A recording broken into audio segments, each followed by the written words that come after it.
In the city of Sargodha, in Pakistan's Punjab province, a short walk to a neighborhood shop turned into one of the most closely watched and most painful criminal cases in the country. This is a factual account of what has been reported so far. Several parts of this case remain under investigation, and some claims come only from the police. Wherever that is the case, it is clearly marked. The disappearance. On the morning of 22 June 2026, at around 11:15, a 7-year-old girl named Muntaha left her home in Block 8 of Sargodha. She had gone to buy something from a grocery store only a few steps away from her house. It was the kind of small, ordinary errand that children in the area carried out every single day, the kind no parent thinks twice about. But Muntaha did not come home. As time passed and there was no sign of her, her family grew anxious and began to search. When they could not find her, at around 1:15 in the afternoon, they contacted the police and reported that their daughter was missing. The search. The police launched a search operation and began reviewing footage from the CCTV cameras installed around the neighborhood. The cameras told a chilling story. The footage reportedly showed Muntaha walking into a shop, but it never showed her walking back out. That single detail narrowed everything down. If the child had gone inside and never emerged, then the answer had to lie somewhere within that building. The discovery. Acting on what they had seen in the footage, police raided the store and searched the building, where several shop workers lived on the upper floors. It was there, inside that building, that they found the child's body. According to the account given by the district police officer, the search moved carefully from floor to floor. Officers reported finding a few drops of blood on the second floor, and more bloodstains inside a washroom, along with a knife and a 50 rupee note nearby. Investigators believe that the money may well have been the few rupees Muntaha had carried from home to buy whatever she had set out for. Police said that access to the rooftop was controlled by a key kept by a shop employee who was not present at the time. After contacting that employee and bringing him back to the premises, officers searched the rooftop. There, hidden behind sacks and discarded material in a small covered section, they found Muntaha's body. Out of respect for the child and her grieving family, the harrowing details of what was done to her are not repeated here. The case is registered. A police case was registered on the complaint of Muntaha's father, Mohammed Niyam, naming 4 suspects, including a shopkeeper named Arsalan. As the investigation widened, police also looked into the relationships around the family. There were reports that the father had argued with the shop owner some days before the incident and had allegedly received threats during that dispute. Investigators said they were examining this possible personal angle as one part of the broader probe, rather than treating it as a settled conclusion.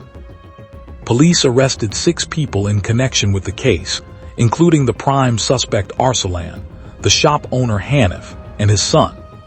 A special 6-member investigation team was formed on the orders of Sargodha District Police Officer Sohaib Ashraf, and several raids were carried out at different locations to track down and apprehend the main suspect. A local court then handed 4 of the suspects over to police on a 6-day physical remand for questioning.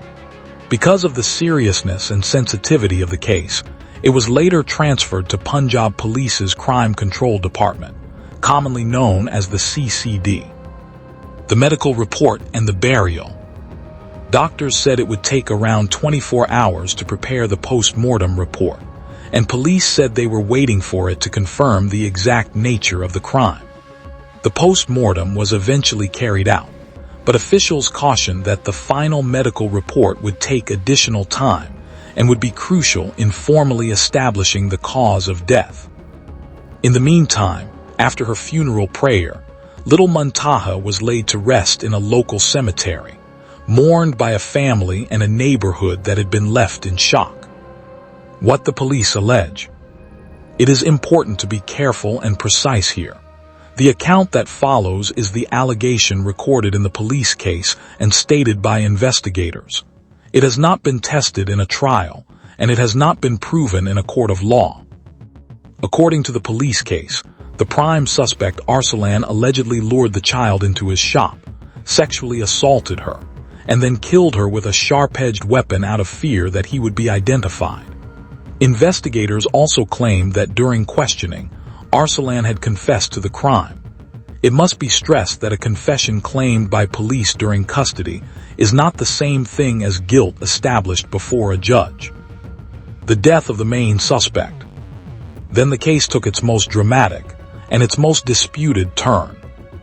According to the police, a CCD team was taking Arsalan to recover the weapon allegedly used in the crime when armed men attacked the police party in the Jahal Chakian area.